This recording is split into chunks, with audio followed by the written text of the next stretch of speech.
ሰላም ቤተሰብ እንዴት ናችሁ? ደህና ናችሁ? እኔ እግዚአብሔር ይመስገን በጣም ደህና ነኝ። እንግዲህ ዛሬ ሀይሚ እምር ብሎባት መጣለች። ሰው ሀይሚ ፍፄ ቤት፣ ብሩኬ ደግሞ ሀሰን ቤት መጥተዋል እና እዚህ ላይ ልንገራችሁ።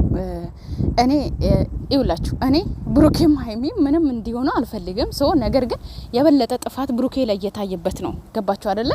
ምክንያቱም እዚህ ጋር ሀይሚ ምንም አላደረገችም። አንደኛ ቃሏን ጠብቃለች፣ ሁለተኛ ቃሏን አላፈረሰችም።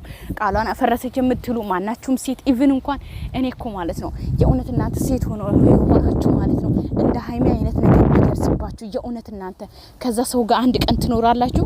ቃል እንኳን ገብታችሁ ከዛ ጎን ሰው ለመሆን ትበቃላችሁ? እስቲ የትኛው ሴቶች ናችሁ እናንተ አንድ ፍቅረኛችሁ እንደዚህ አይነት ስራ ሰርቶ እኔ ከጎን ነኝ አለውልህ ብላችሁ ዲኤንኤ አስመርምር እኔ አለውልህ ብላችሁ ከጎኑ የምትቆሙት የትኛው ሴቶች ናችሁ? እስቲ ንገሩኝ።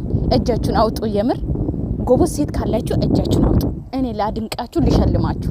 እንደውም ሀይሚ ቅመሟ ማለት ነው በጣም ጎበዝ ናት። በዚህ አጋጣሚ በጣም እንትን ናት። ገባችሁ አይደለ? ቃል ገብታ ካንተ ጎን ነኝ ብላ እሱ ግን ጠፍቶ አልጋ ቤት ነው የተገኘውና ነገር ግን ያም ሆኖ ይህ ግን ልጅ ከዛስ ይቅርታ አጥፍቻለሁ። ኦኬ እኔ እንደዚህ አላሰብኩን ነበረ። ሶ ዲኤንኤው ተሳስቷል መሰለኝ። ድጋሚ እናስመረምረዋለን። እኔ ግን አንቺን ነው ማፈቅርሽ። ይሄ ልጅ የኔ አይደለም። ላቅፎም ሊይዞም አልፈልግም። ሶ ድጋሚ ዲኤንኤ ምርመራ ማድረግ አለብን። ሀይሚ እኔ ካንቺ ጋር ነኝ። ይሄ ውሸት ነው አይልም። መጀመሪያ ተሳስቻለሁ እያለ አሁን ደግሞ ተሳስቻ አይደለም የሆነ በቃ አይደል በስህተት ነው ምናምን ልጁን ሊያምን ምናምን ይፈልጋል ማለት ነው። ገባችኋ? በቃ ብሩኬ አንድ ቃል ነው ማውራት ያለበት። አንድ አይነት ቃል ነው መሆን ያለበት።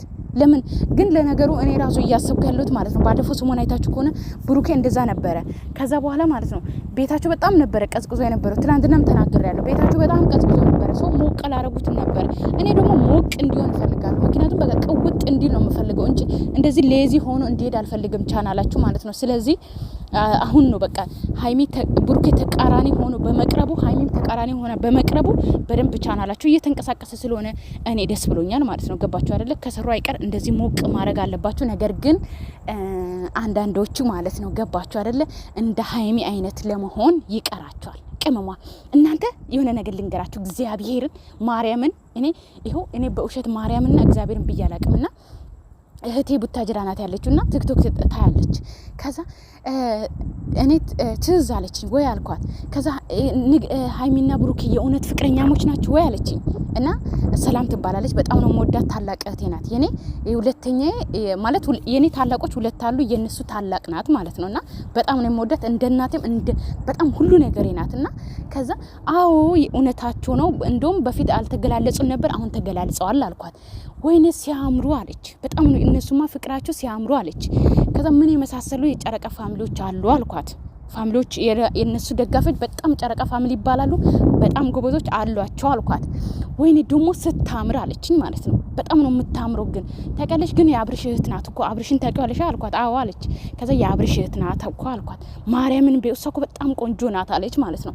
እና ከዛ እኛ ራሱ እንደዛ ነው የምናደንቀው። እንደው ቅመሟ የታደለች ናት ሁሉም ነገር። በዛ ላይ እኮ ዝምተኛ ናት አይደል አለችኝ። እና እንኳን ማለት ነው ይሄ ነገር ያነሳሁት እንዴት እንደሆነ ታውቃላችሁ? እንኳን እዚህ ዝም ብላችሁ የሀይሚን ስም አንስታችሁ ሀይሚን እንደዚህ ናት የምትሉ ሰዎች ማለት ነው። እህቴ እንኳን ከኢትዮጵያ ገባችሁ። እሷ ባለ ትዳርና ሰው ልጆቿን የምትለው ቲክቶክ ብቻ አንዳንዴ ነው እንጂ የምትጠቀመው የሚዲያ ሰውም አይደለችም። ግን በዚህ ልክ እንኳን ማለት ነው ማንም ሰው እንኳን የሚያደንቃት ልዕልት የሆነች ልጅ ናት ሀይሚ ማለት ነው። ገባችሁ አይደለ? ስለዚህ ሀይሚን አንዳንድ ሰዎች እኔ ያቼ ነው ዛሬ የሀይሚን እግሯ አጣቢ አደርሱም። በዚህ አጋጣሚ አርፋችሁ ተቀመጡና የእውነት ነው የምላችሁ። ቅመሟ ሁሉም ነገር አሟልቶ እየሰጣት ቅመም የሆነች በዛ ላይ ህፃን የእናንተ የልጅ ልጅ ትሆናለች። ገባችሁ? ሀይሚ በምንም ማለት ነው ትበልጣችኋለች። ስለዚህ ብታወሩ ግድ የለንም። ማንም ሰው የሚመሰክራት ልጅ ናት። በዚህ አጋጣሚ እንድታውቋት ማለት ነው። እና የኔ ቤተሰብ ወዳችኋለሁ፣ አከብራችኋለሁ። ባይ ባይ።